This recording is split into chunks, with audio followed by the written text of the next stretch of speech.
repetir de novo.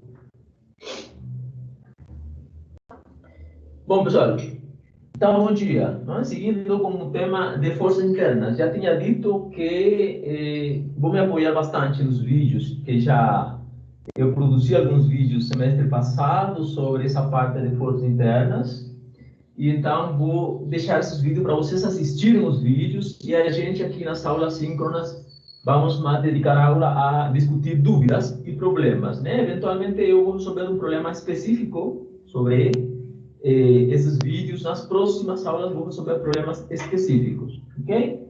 Na aula de hoje eu vou mostrar alguns conceitos sobre esta parte de forças internas, um pouco para reforçar o que está ali nesses vídeos, né? Ok?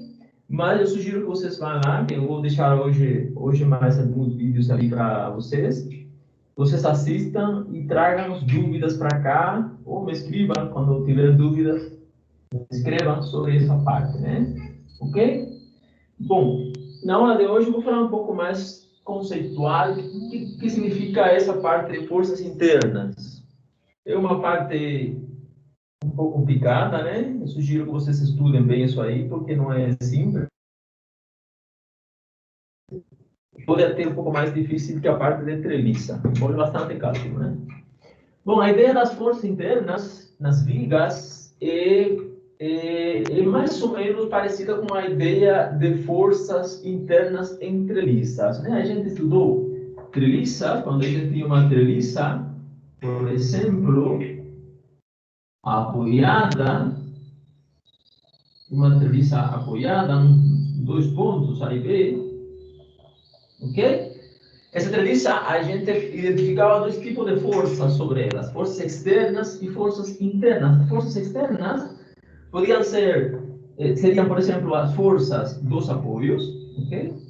Vamos supor que você tem aqui um rolete, teria AX a Y, aqui BY, e alguma outra força que esteja agindo sobre a treliça. Por exemplo, vamos supor que você tem aqui um nó e tem outra força aqui agindo externa, tem a outra força agindo aqui nesse nó. Essas eram forças externas da treliça, né? São forças devido aos apoios e forças devido a cargas externas que agem sobre a treliça.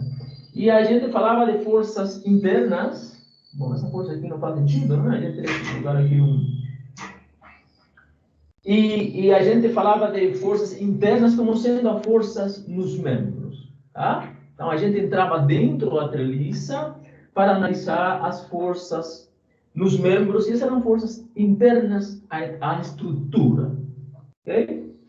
Então, a mesma coisa acontece quando a gente está numa viga, né? A gente vai ter sobre essa viga, as vigas, elas se usam normalmente para suportar grandes cargas, porque as vigas são desenhadas são estruturas bem rígidas, bem resistentes para suportar cargas muito pesadas. Então, você coloca em telhados ou em aqueles lugares onde você vai colocar uma carga muito grande. Por exemplo, sei lá, uma vasilha com água, você coloca umas vigas primeiro e coloca essa vasilha, tá? Então, você vai ter que, nessa viga, normalmente essas cargas geram forças externas. A gente pode representar essas forças como uma força que age em um ponto específico da viga, e além dessas forças externas, você vai ter aquelas reações dos apoios, né? Aqui eu estou representando uma viga que está apoiada em A num pino e em B em um rolete, né? E a gente teria aqui as reações dos apoios. Aí. Bom, eventualmente você vai ter aqui também uma força na direção X, né? Ok? E essas seriam as forças externas à viga. Agora, como é que acontece que os esforços dentro da viga? Como é que essas forças externas determinam os esforços lá dentro da viga? Seriam as forças internas, né? O equivalente das forças nos membros para a treliça. Bom, o fato é que esses esforços se distribuem de forma diferente ao longo da viga, tá? E você pode ter que essa forma em que esses esforços se distribuem, ela varia com a distância. Ou seja, em diferentes pontos você vai ter diferentes forças agindo sobre essa viga. E é importante saber isso porque você pode ter algum ponto da viga submetida a um esforço muito intenso e isso pode eventualmente quebrar a viga, né? Então é importante saber como se distribuem os esforços lá dentro. E a gente tem três tipos de forças lá dentro. Esse tipo de forças. São o chamado esforço cortante.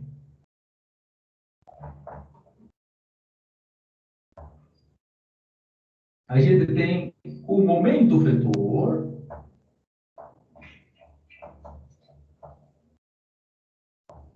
E as forças normais. A força normal. Chamada força normal. Ok? Que forças são essas? Que esforços são esses? Um esforço cortante, são forças de cisalhamento, né? Essa viga, em algum ponto, você vai ter que ela vai tender a ter cisalhamentos, né? Em algum ponto. São forças, essas aqui são forças de cisalhamento. Agora, eu não sei como se escreve isso aí. Como se escreve cisalhamento? Hã? Quem me ajuda aí, gente? Que minha esposa é colombiana, mas ela sabe muito mais. Sim. Assim? Ah, Cisalhamento, né? São forças de cisalhamento, são forças desse tipo aqui, né? Você vai ter o momento fletor, são esforços de flexão. Okay? Você vai ter também flexões nessa viga. Essa viga vai tender a pressionar, evidentemente, né? Quando você coloca aqui uma força, ela vai tender a se curvar, né? Então você tem aí momentos. Você tem momentos porque lembrem que os momentos estão associados a rotações. Então você vai ter momentos que são chamados momentos, que são momentos fletores, momentos de flexão da viga. E as forças normais, a força normal são forças que são ao longo da viga e que elas são responsáveis pela tração ou compressão da viga, né? São forças de tração ou compressão. Okay? Então, esses são os três tipos de forças ou de esforços internas que a gente identifica dentro de uma viga, e é importante saber qual é o valor desses três tipos de força, porque eventualmente você pode evitar que sua viga quebre se você identifica em cada ponto dela os valores desses três esforços, né? Não pode ultrapassar um certo valor, porque pode acontecer que a viga estoure nesse ponto, né? Bom, como a gente identifica esses pontos? Imagine que você tem uma viga, como a gente identifica essas forças aí?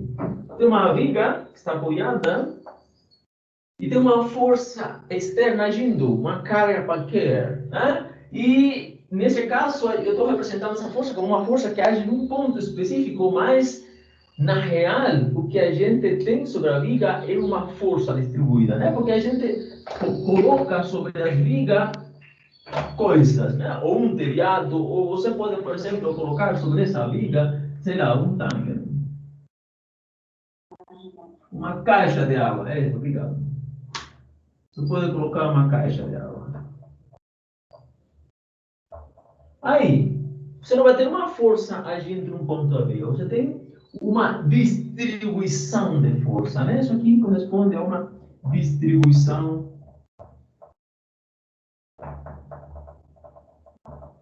de forças. Como a gente trata o problema da distribuição de forças? Bom, eu vou deixar um vídeo para vocês depois, onde eu falo, nesse vídeo, discuto a distribuição de forças para o caso em que você tem uma distribuição retangular de forças, tá? Por exemplo, você coloca um tijolo aqui em cima, ou uma distribuição triangular de forças, tá? Quando você coloca, por exemplo, uma cunha, né? Seria esse o caso, né? Logo, mas em geral a gente tem uma distribuição de força, não uma força específica agindo no ponto da vida. E aí, como que a gente determina? Essa distribuição de força ela vai gerar uma distribuição de esforços internos. Em cada ponto dessa viga você vai ter uma forma diferente um valor diferente para esses esforços, né? Normalmente o esforço cortante se identifica com a letra V, o momento fletor se identifica com a letra M e a força normal com a letra N. Logo, se você vai ter em cada ponto dessa viga, você vai ter um valor para esses três caras aí. Eles são funções, na verdade, né? A gente pode colocar elas como funções de uma certa variável, eu vou chamar de x, né? Onde essa variável pode ser a distância ao extremo esquerdo da viga, né? Supor que você tem aqui, ó, de aqui até aqui, vou chamar essa distância x qualquer, e aí nesse ponto aqui, você vai ter um valor para o esforço cortante, o momento fletor e a força normal. Tá? Se a gente determina esses três grandezas aqui para todos os valores de x entre 0, supondo que você tenha uma viga de comprimento L, se você determina esses três valores para x maior ou igual que 0, menor ou igual que L, então você tem uma função. Você vai ter uma função matemática para ver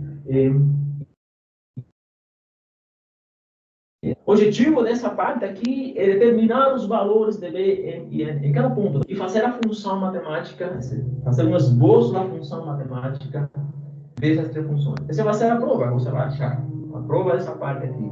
Determine para uma situação determinada os valores do esforço cortante, o momento fletor e a força normal ao longo da viga e faça um esboço dos gráficos. Logo, você vai ter que determinar funções matemáticas. E para você fazer um esboço do gráfico, revisem aí a parte de cálculo. A gente tem que analisar como se comporta essa função nesse intervalo. Esse é o intervalo da viga, né? Ok? E aí você tem que calcular a primeira derivada, para ver se essas funções têm algum extremo nesse intervalo. Segunda derivada, para ver se essa função, se esse extremo corresponde ao máximo, ao mínimo, ou um ponto de inflexão. E assim por diante, né? Vai ser uma parte que envolve muito cálculo.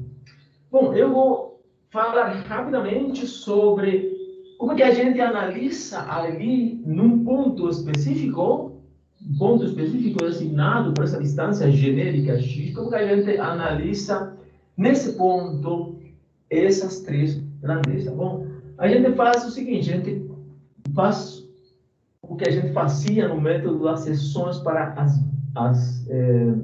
as treliças, né?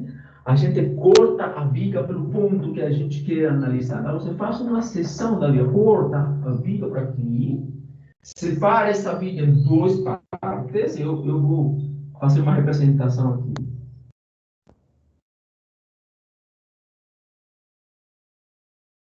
Ok?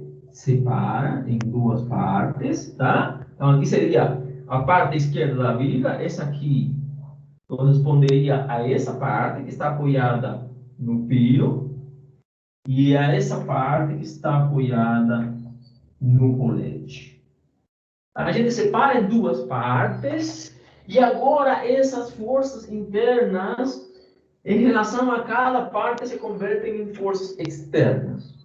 A mesma coisa que a gente fazia para a treliça no caso do método das seções. Quando você cortava a treliça, pelos membros que você queria estudar, as forças internas desses membros, agora na subtreliça seccionada, essas forças internas se converteram em forças externas.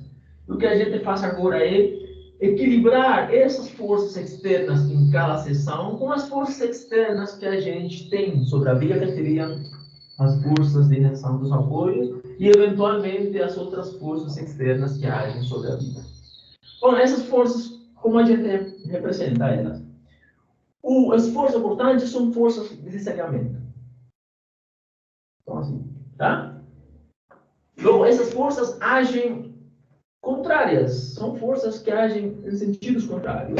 De um lado desse ponto, essa força, exatamente justo do lado, essa força está para cima e do outro lado estaria para baixo, né? Quando você abre essa treliça em dois aqui nesse ponto, você vai ter que o esforço cortante e o momento fletor desculpe, o esforço cortante V vão ser duas forças. São forças necessariamente. São forças que estão agindo em sentidos contrários, né? Prestem atenção, essas forças, na verdade, reparem, elas são iguais. Tem que ser iguais, né? Porque esse ponto está em equilíbrio. Se a viga está em equilíbrio, qualquer ponto dela está em equilíbrio, logo a força necessariamente nesse ponto tem que estar em equilíbrio. Mas, como são forças necessariamente, a gente representa ela como sendo duas forças iguais, em sentidos contrários, que agem exatamente nesse ponto, né? E prestem atenção para o sentido em que a gente sempre escolhe as forças. O esforço cortante, ele é sempre escolhido nesse sentido. Na seção da esquerda, ele age no ponto de corte para baixo, e na seção da direita, ele age no ponto de corte para cima. Ok? Esse é o sentido que sempre se escolhe. Para você lembrar esse sentido, você pode pensar que o sentido em que o esforço cortante se escolhe é o sentido em que eles definem um binário com momento positivo. Reparem que isso aqui é um binário. Ou seja, um binário com momento positivo, saindo do quadro. Ok? Essa força age nesse ponto, essa age nesse ponto. Né? Na verdade, esses pontos são o mesmo ponto que foi cortado. O momento fletor são forças de flexão. Logo, são momentos, na verdade, são momentos, não são forças, são momentos. Você vai ter que esse momento fletor, na força de esquerda, ele se representa assim. E na seção da direita, se representa assim. Seria o momento desse lado, vou representar aqui, e o momento desse lado. Deveria buscar uma caneta de outra cor para ajudar. Vamos fazer isso melhor?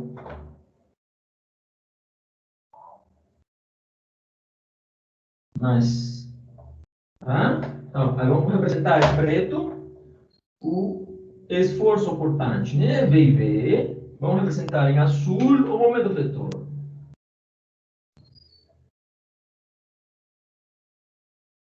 Okay? Então, você vai ter o momento fletor aqui e o momento fletor aqui, né? Claro, tem que ser iguais. Tá? Reparem, esse momento aqui é um momento positivo, não é só? É um sentido anti-horário. E esse momento é um momento negativo. Eles têm que ser iguais e de sentido contrário, porque a viga está em equilíbrio. Logo, nesse ponto, tem que se equilibrar as forças e os momentos. E por último, e reparem o sentido, né? O sentido é assim. Sempre se escolhe na seção da esquerda o momento fletor sendo um momento positivo e na seção da direita o momento fletor sendo um momento negativo. Então você tem que sempre escolher esse sentido para o esforço cortante e o momento fletor. Bom, e por último, as forças normais, que são forças que agem ao longo da vida. Tá? São forças que agem ao longo da vida. E aqui você vai ter que, para a seção da esquerda, a força normal se representa sempre como uma força que está saindo, sempre saindo, e aqui também saindo, né? Claro.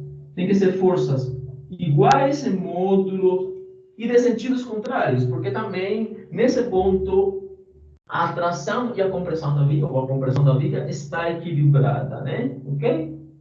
Então, a gente sempre escolhe essa convenção de sinais. Se depois que você resolve o problema, dá que V, o valor de V é negativo, num ponto específico, quer dizer que, na verdade, o esforço cortante não estaria assim. Ou seja, não estaria assim. Tá? Ele não estaria assim. Mas sim em sentido contrário, né? Ok? Então, da mesma forma que a gente, para resolver treliças, escolhia um sentido primeiro para as forças no membro específico, e quando você fazia a conta que a força se dá negativa, você tem que inverter o sentido que você escolheu. Aqui é a mesma coisa. Esse vai ser o sentido que a gente vai escolher sempre para V em e N. Se depois que você faz a conta, dá um valor negativo para essas grandezas em algum ponto, o que está falando para você é que você tem que inverter o sentido que você escolheu, né? Por exemplo, se N der negativo, significa que nesse ponto essas forças não agem assim, mas assim. Ou seja, nesse ponto a viga está sob tração, ok? Em lugar de sob compressão. Tá? Beleza? Ok, pessoal. Essa é a parte conceitual. Alguma dúvida aí? Pergunta?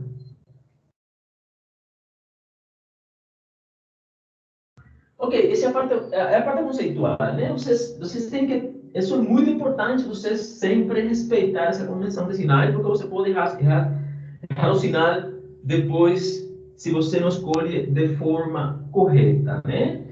O que a gente vai fazer é, nessa parte aqui, é determinar as funções, essas funções. Ok? Tá?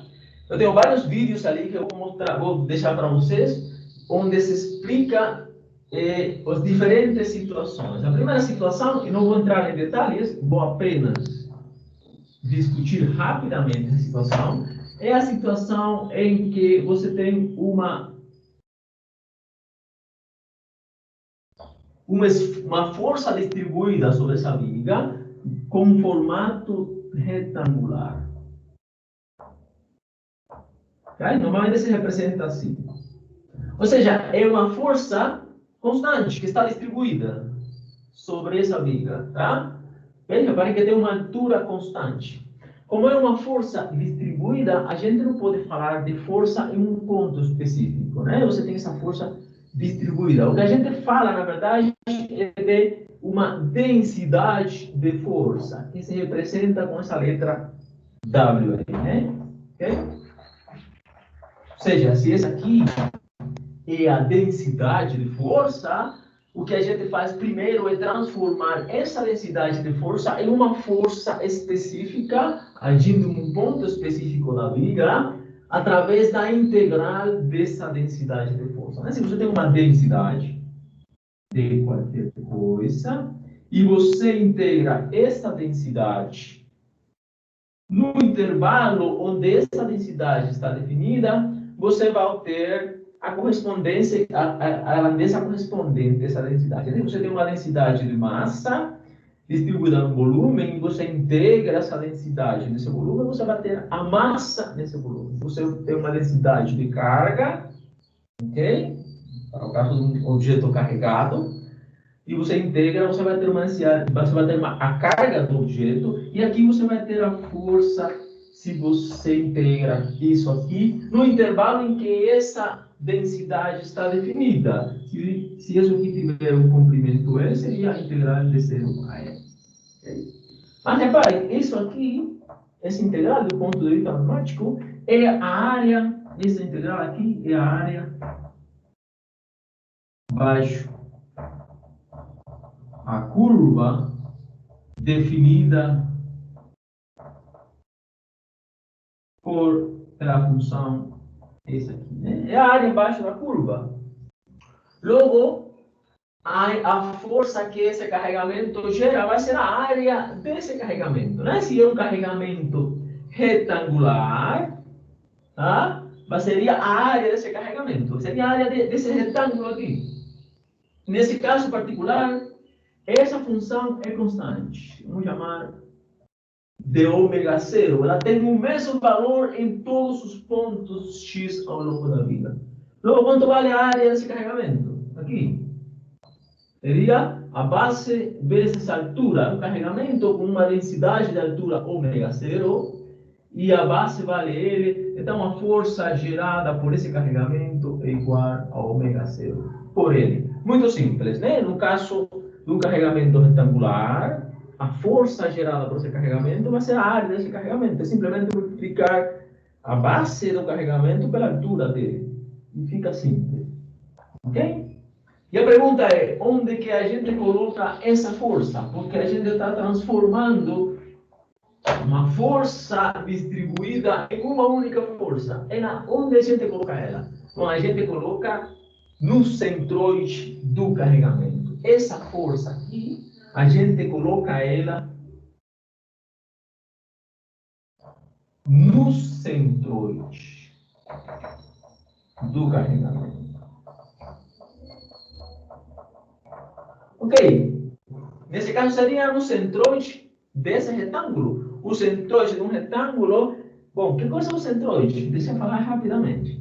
O centroide é o centro geométrico de uma figura, né? A gente vai ter uma parte, eu vou falar um pouco sobre esse centroide mais especificamente, mas o centroide, ele pode se referir a uma área ou a um volume. O centroide seria o centro geométrico de uma figura. Se você tem um retângulo, o centro geométrico seria o centro desse retângulo. Você pode pensar no centro geométrico como sendo o centro de gravidade ou centro de massa, se esse retângulo tem uma massa uniformemente distribuída, né? Ok?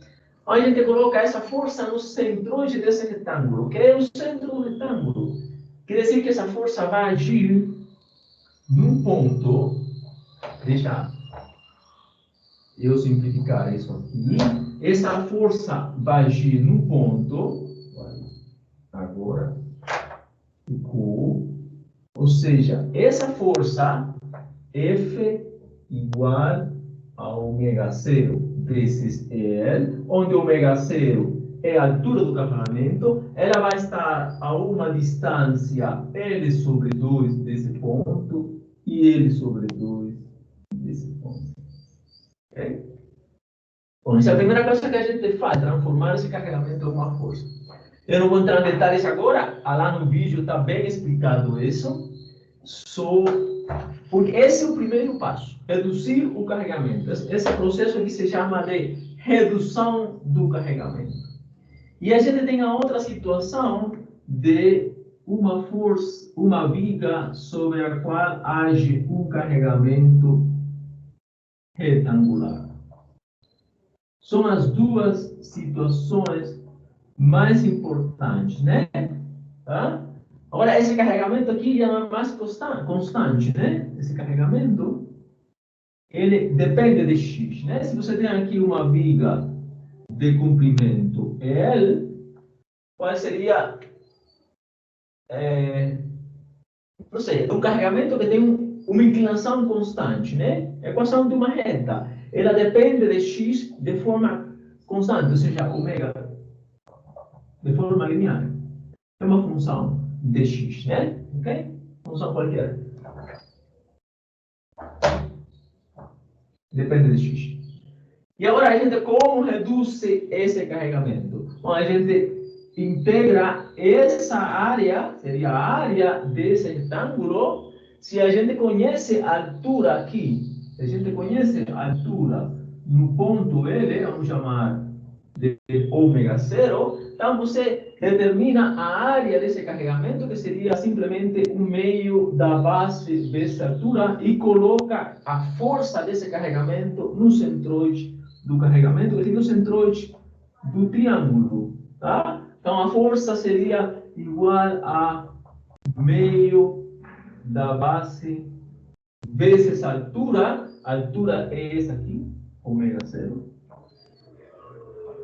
Aí coloca a força e ela estaria no centroide. O centroide de um triângulo, do retângulo está no meio do retângulo. O centroide do triângulo, ele está a uma distância do vértice do triângulo. Essa distância aqui é igual a 2/3 da base.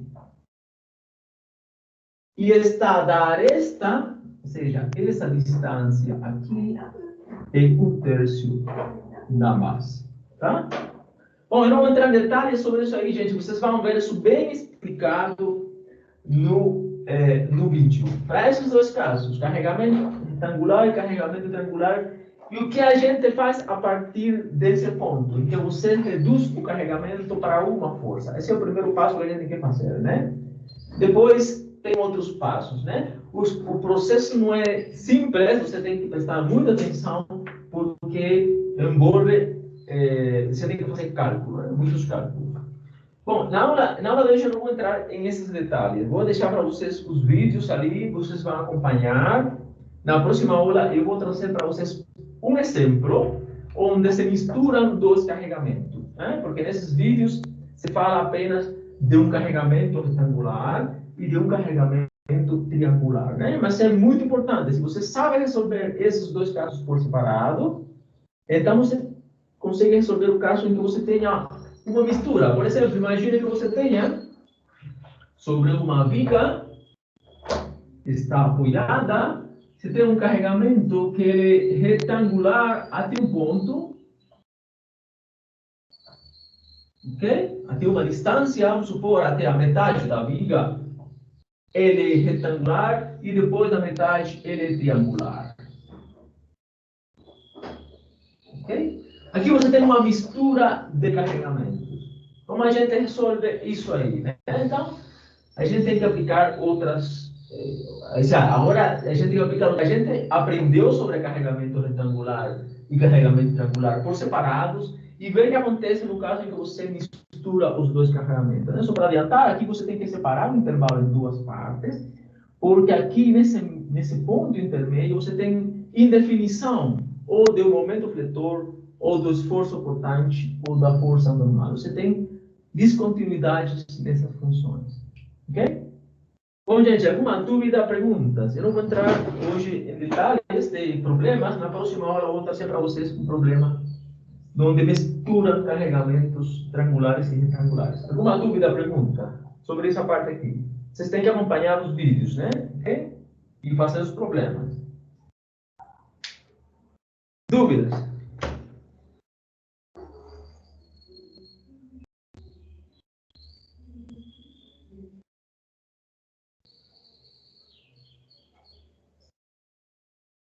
Ok, pessoal, então fiquem à vontade aí. Eu estou por aqui, vou parar a gravação.